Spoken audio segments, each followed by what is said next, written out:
My name is Shelby Lish, and this is my presentation on my internship experience.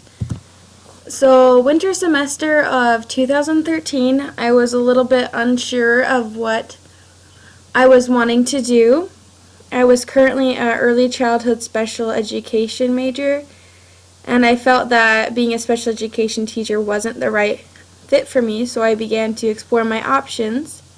And I had a class with Sister Mackenzie Swenson, and I learned that she was a speech-language pathologist, so I began to ask her questions about it and to research more. And I asked her if I could do an internship with her. She works at Premier Therapy Associates, and so they have speech therapy, occupational, and physical therapy there. And I believe that they are located in Rigby, Idaho Falls, and Rexburg, so they are here local around southeastern Idaho. If you have some questions about wanting to learn more about Premier Therapy or interested in doing an internship with Premier Therapy, I definitely recommend you contact myself or Sister Swenson. Here's her email. She also has a campus email that you can find on directory, but this is her email that she prefers to be contacted at. It's swensonspeech@gmail.com. She's been super helpful to me answering my questions and helping me throughout the whole process, so definitely contact her if you have questions or are interested in learning more. If you need questions or want to ask me about my experience, you can definitely contact me as well. It's lis09001@byuidaho.edu. So definitely contact us if you are wanting to learn more about Premier Therapy and an internship experience there. At the internship, I had responsibilities of each week we'd see various clients. I would have the responsibility to help with certain sessions and certain clients with specific activities. So each week and each day I'd bring different activities and I'd apply them to the different clients. Here's just a few photos of things that I was able to do. This one was an activity to help children to understand the concept of which one is not. And so it was a question listening language activity. So you'd ask which shape is not orange or which bear is not small. And so then they'd have to verbally respond. This middle one here, I cut these into strips in the squares, and this was for our clients who were reading at a reading level, and they'd have to put the sentences in the correct sentence parts in order. And then here we have category squares. This was a really great activity because it was adaptable to different ages and different clients. It seems really simple, but we were able to use it in games. We were able to use it with tokens. I was able to simplify it or make it a little bit more complex. And so it was just a really flexible activity to do with clients.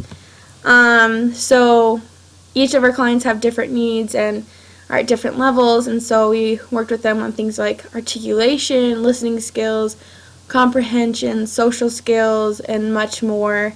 And so it was a really good growing experience for me to try and find activities for them to help them with their objectives and reach their goals.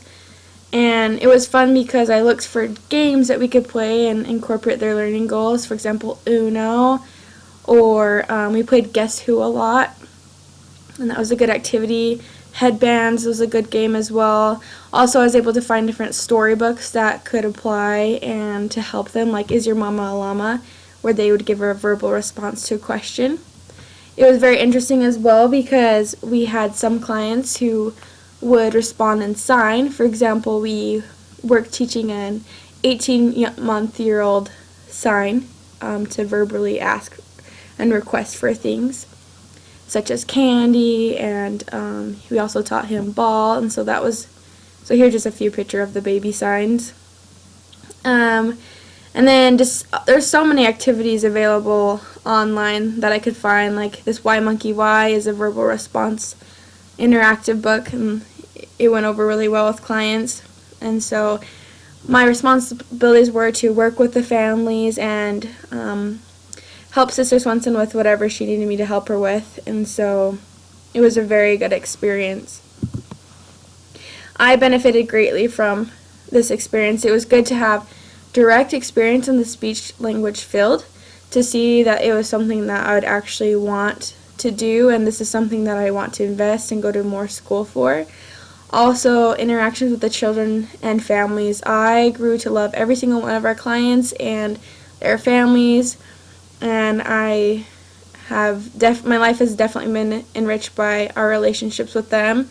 And then it was such a good experience to have feedback and guidance from professionals such as Sister Swenson. She helped me to see where I could improve or how I could alter activities for different clients. And then it was a good experience to learn more about language development. I always was super interested in the language development and things that we learned in classes, so it was awesome to see that in action. And then, like I said before, it was great career guidance to see what I wanted to do and what the job actually entailed. So there were so many benefits from this experience. There are many child development connections. I mean, we were working with children every day. Before, like I said, I was an early childhood special education major, but I switched to be a child development major so that I could have an internship experience. And there are so many connections, such as developmental milestones. It was so interesting to see that even delayed children, they still have these developmental milestones and fall in that same order, but they're a little bit delayed. And so it was awesome to see them where they were developmentally and help them to reach their next milestone and understand that growth and that development. Also, just with the activities, age-appropriate activities, thinking about what's appropriate for this child, how to help them, what are they able to do, what activity would benefit them the most.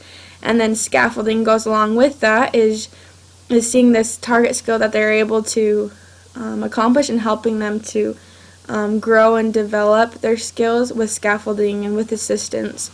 So there were a lot of connections that I could talk about more, but I just selected those three, just a few. And so if you have any questions or anything, just like I said before, contact myself or Sister Swenson. This is definitely an experience that I recommend if you're interested in learning more about the speech language pathology field.